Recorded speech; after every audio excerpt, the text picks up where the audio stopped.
নুসাইবা বিন কাব আল আনসারিয়াহ রাদিয়াল্লাহু তাআলা আনহা।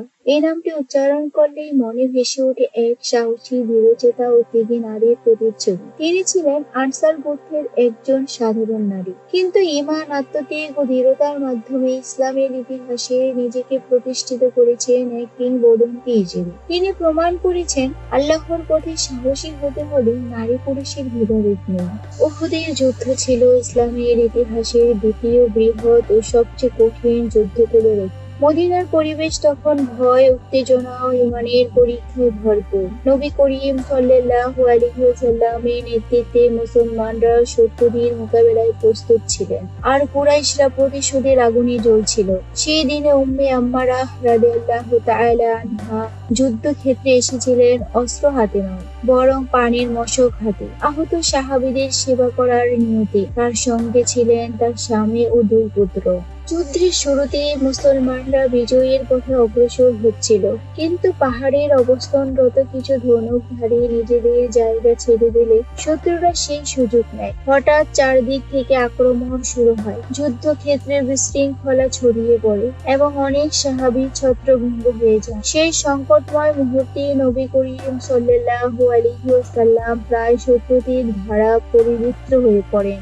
ঠিক তখনই এক অভাবনীয় ঘটনা ঘটে। উম্মে আম্মারা পানির মশক মাটিতে ফেলে দেন, তুলে নেন এক সৈনিকের পরে থাকা তরবারি এবং ধীরচেতা পায়ে নবীজির সাল্লাল্লাহু আলাইহি ওয়াসাল্লামের সামনে গিয়ে দাঁড়ান। তিনি নিজেকে নবীজির জন্য এক চলন্ত ঢালে পরিণত করেন। শত্রুরা যখন নবীজির দিকে আঘাত হানে, তিনি নিজের শরীর দিয়ে তা প্রতিহত করেন। একের পর এক তরবারির কোপ ও বর্ষার আঘাত তার শরীরে এসে লাগে, তবুও তার হাতের তরবারি থেমে থাকেনি।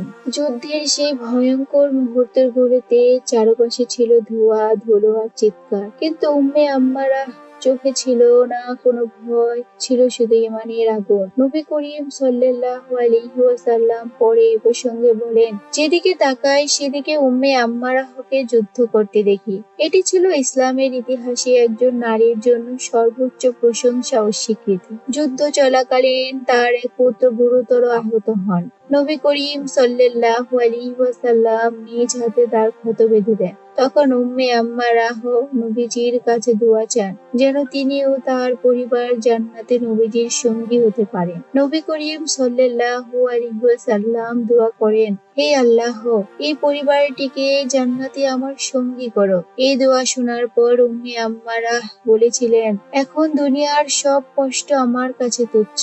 উম্মে আম্মারাহ রাদিয়াল্লাহু তাআলা আনহা এর জীবন আমাদের শিক্ষা দেয়, আল্লাহর পথে দাঁড়াতে নারী বা পুরুষের মধ্যে সীমাবদ্ধ নয়। ইসলামের ইতিহাসে তিনি শুধু একজন সাহাবিয়া নন, তিনি এক অনুপ্রেরণা, এক জীবন্ত প্রমাণ যে ঈমান ও ত্যাগ থাকলে একজন নারীও ইতিহাস গড়ে দিতে পারে।